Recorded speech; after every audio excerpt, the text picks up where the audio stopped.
do you think there's such thing as a future of virtual trying on and kind of virtual, not like sort of like on the high street, but kind of like a window shopping instead of actually going into the shops? Because also I have friends that are still working within the sort of fashion retail industry, and yeah, sort of she's saying obviously it's with Arcadia as well, and as much as I try and get away from it, she's not doing it because obviously it's a job.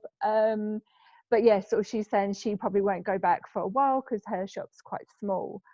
So yeah, it's just sort of that interesting thing of what could be. I actually know about it because I've listened to and I've spoken to and I want to write about virtual fashion, which, as you know, Bert, is very hip and hot in Holland, in Amsterdam. The virtual fashion movement's coming out of Amsterdam. And No, virtual not fashion, Amsterdam. I think it's a Norwegian company that started. I think it's the Warner Group who started this. They really had a smart idea of creating your online images and changing clothes without needing to buy clothes. So that's really, of course, one of the most sustainable things to do. it grew out of the gaming industry because, you know, you're doing gaming and then you need to change you have to have your look when you're a gamer virtually. And so they were creating entire wardrobes for gaming avatars. It's very cool, right?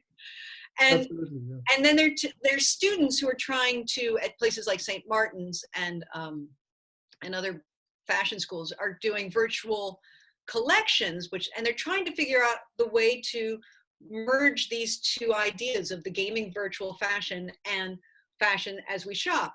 And the idea that's being bantered around and people are trying to figure out is if we can 3D scan our bodies, whether we do it at a store, we do it at home, we do it at a 3D scanner place, you know, and you keep that in your computer.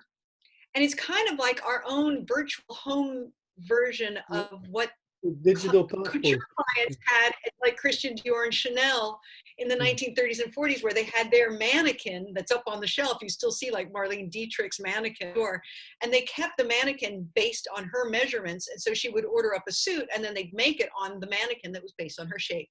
So this is the digital version of that. It's more democratic because anyone can have it. And the idea is that, you know how, say you're on Net-a-Porter and you see a green dress and you're like, I like the green dress, but what's it look like in blue? And then you tap on the blue choice and there it turns out in blue, and then you see it in red, and then you're like, actually, no, it looks better in green. And you go back and you order it in green, but you just see it on somebody else.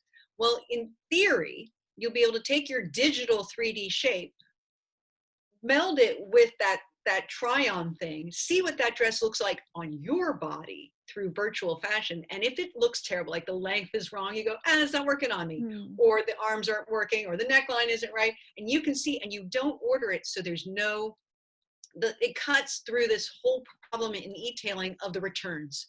That the returns are so high, that people order 10 and they return 9, that the fit isn't right, the cut isn't right. They'll return maybe because the quality isn't the same, what they were expecting, but they won't return because it doesn't look right, because they can virtually check it out before they order it.